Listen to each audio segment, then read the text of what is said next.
Hey guys, I want to start tonight by asking you a question. When was the last time you were on social media? If you exclude right now because you're using social media to watch this. But when was the last time you were on Snapchat or Instagram or whatever it is, maybe TikTok, whatever it is? And how long did you spend on it? Was it that you meant to go on it for just a couple of minutes and it ended up being a really long time? Or did you end up doing it and then think, what am I even on here for?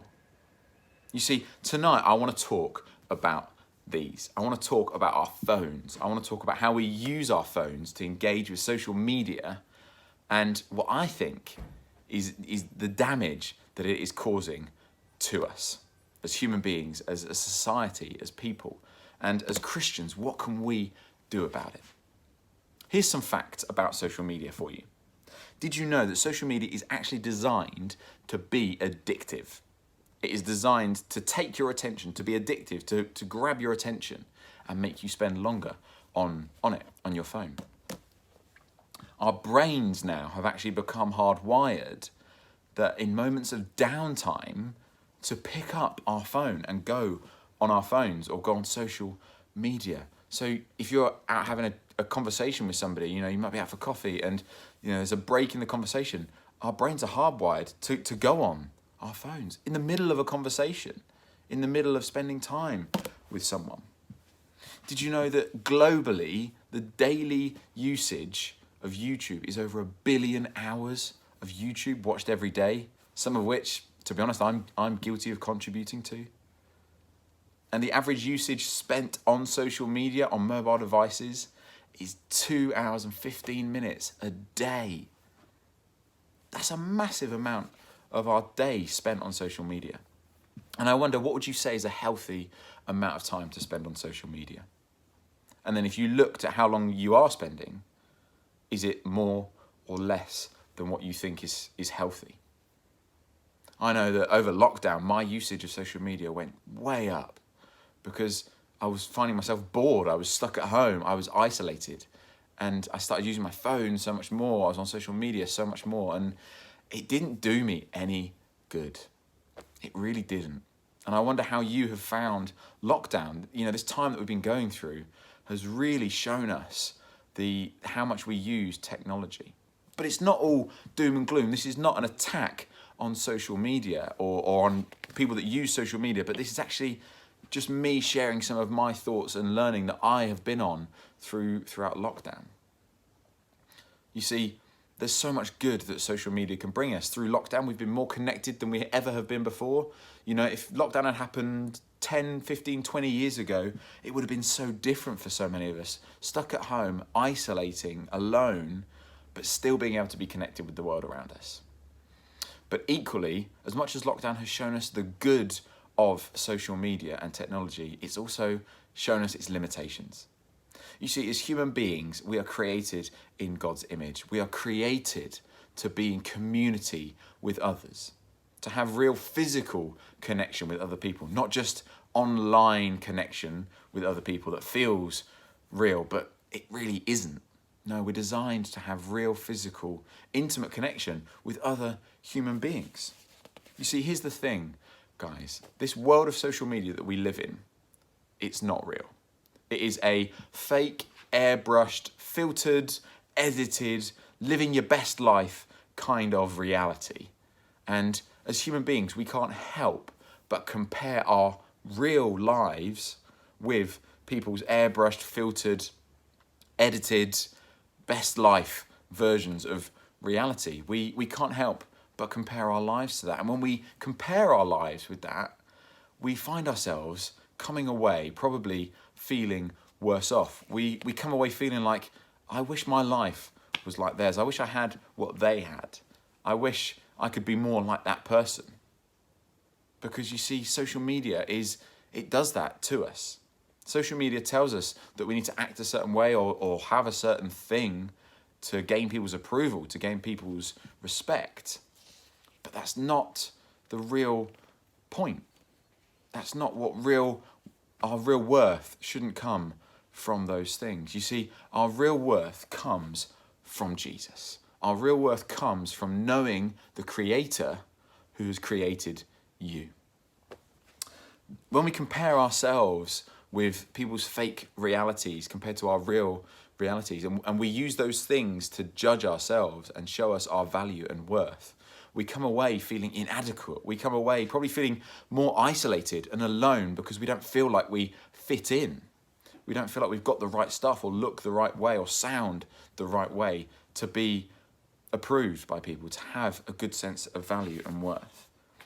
And I want to say to you tonight that you need to know the value that Jesus says about you. You see, coming to know Jesus and focusing our eyes onto him instead of social media and what trolls on social media may say or posts may say about how we need to act or how we look. When we focus our eyes on him, that changes everything. Social media says you need to look like this, you need to sound like this, you need to have this, you need to be like this. You're not going to be good enough if you're not like this. And that leaves us feeling inadequate and worthless, and it makes us probably quite depressed, let's be honest. But when we know our worth from God and what he says about us, that changes everything. Just listen to a few of the things that God says about you from the Bible. It tells us that you are a masterpiece. You are God's masterpiece. That's Ephesians 2:10. It tells us that you were fearfully and wonderfully made. That's Psalm 139. It tells us we're his special possession and his chosen people. That's from 1 Peter chapter 2. It tells us we are made in his image. Like I said at the start in Genesis, we're told we're made in God's image. That's not a mistake. God also tells us that God looks at the heart of who we are, not on our outward appearance or the stuff that we have. That's from 1 Samuel. It tells us that he has a plan for your life and he knows where your life is going and he has plans for good and not to harm you. That's Jeremiah. And it tells us that his grace is sufficient for you. When we feel inadequate, when we feel worthless, we don't need to believe those lies because it tells us God's grace is sufficient for us. That's what we need. We need more of Jesus and less of social media in our lives, I think. You see, our value doesn't come from having likes on a post or thumbs up or hearts or shares or whatever it may be. Your value comes from knowing the one who made you and the fact that he has made you to be unique. He has made you to be a special possession. He has made you into a masterpiece. I don't know about you, but some days I don't feel a lot like a masterpiece. And if I'm probably honest, that's because I compare my life with what I see on my social media. I compare my life with other people on my newsfeed and I say, I'm not good enough compared to them. They've got better stuff than me. Why can't I have what they have? Why can't I look like they look? Why can't I sound how they sound? Why can't I be more like them and less like me? But that's not comparing our lives with what is real. You see, if you compare yourself with something that seems better than you, you're always going to come worse off. But if we compare ourselves with the value that God places on us, then we come off so much better. We feel so much better about ourselves because you know the one who's made you. You know the reason why you were made. And you were made to be a special, unique person who shines out God to the rest of the world. Not somebody who feels worthless and inadequate or alone. And I want to try and finish this sort of talk tonight with a few of the things that maybe we can do to make some changes to how we use social media in our lives, for ourselves and for the other people on our news feeds. How can we change some of the stuff that we do to share more of God's value of other people than what social media would say in what can be a really dark world? So here's one of the first things I think we can do. And this is for you in your relationship with God, is take some downtime from your phone. That's right, turn your phone off maybe. Put your phone in a box and hide it away somewhere. Maybe for 10 minutes, maybe for an hour. You know, go wild. Maybe try for a whole day. Don't use your phone. Take some downtime away from it. And spend more time reading the stuff that God says about you. Spend time outside in nature. Get fresh air. Go for a walk. Do something that doesn't mean you're staring endlessly at a news feed on your phone and comparing yourself with those things. The second thing I think we can do is maybe reevaluate who or what it is that you follow that appears on your newsfeed, and reevaluate who or what is allowed to follow you back. You see, sometimes some of our problems come from other people sharing comments on our posts, and they might not mean it, but we take it the wrong way and we feel worse about ourselves. Or we look at stuff and we compare ourselves with that, but we don't need to be doing that, so why not get rid of it?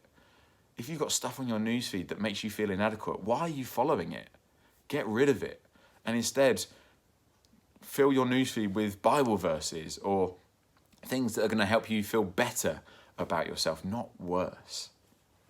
Another thing to try is actually, how can you be more of a light bringer into a dark place of social media? I knew someone once who spent their time every day, they shared a different Bible verse on their newsfeed because that was their way of spreading joy and hope and love into their social media world, rather than a way for people to compare themselves. And lastly, the most important thing for us to be doing is, I think we need to spend less time listening to this, less time scrolling away on social media, and I think actually we need to spend more time opening this, reading this, spending time with the one who made you. Because you see, the more you know the person that made you, the more you are going to know the reason why you were made, and you know the value that God places on your life rather than the value that social media says about you. That is my prayer for you guys for this week, for this month, that you would know more of God and know more of Him who made you, rather than comparing yourselves to what social media says you need to have, or you need to look like, or you need to be like. But spend more time knowing why you were made, how much He loves you, the treasure He places upon you, and His valuation of you, rather than what other people may say.